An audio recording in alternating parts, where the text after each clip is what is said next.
Okay, so now I'm in the cockpit. There's a left control and a right control. The left control controls the movement, and the right control controls the aiming. So by themselves, if I just grab this one here, my left hand, my right hand's free, not grabbing anything else, they work just fine. By themselves, they work just fine. I can move, see? Left, right, forward, backwards. Likewise, if I just grab the right one, again, left hand is free, I can aim just fine. And turn left, turn right, up, and down.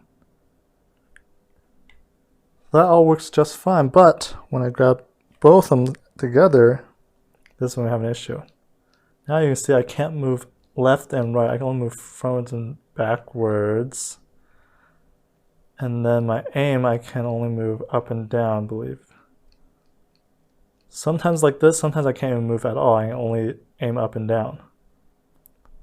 So it's weird that they work well individually, but when they're together, something breaks and all of a sudden I can't move. Okay, so now let's take a look at how the logic flows from the player input to ultimately moving the mech around. So inside the player, which is the pilot here, we have this input from the left stick. And once they input it, if they're grabbing onto a control, which is the little like joystick thing we saw in the cockpit earlier, it calls on that respective control's function. For in this case, it's stick Y.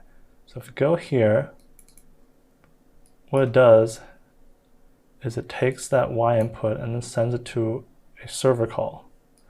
And the server call is right here. All it does is do this function here and does the multicast version of it,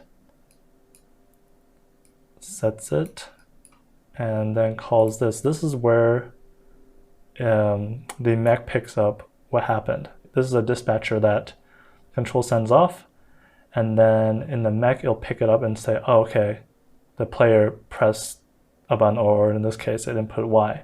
So do whatever I need to do with regards to that. So let's take a look at where this is being picked up by the mech. So let's go to the mech here, right here. So see in the mech, for the left control component, we have the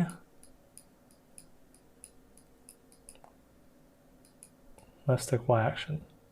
So this is where the mech picks up that event dispatcher back here from this control here, this event, pick that up, and when we do, we execute this action, which is then down here, and for this case, just the movement. So it just sends all this, checks all this, that, and then sends the value to the add movement input here.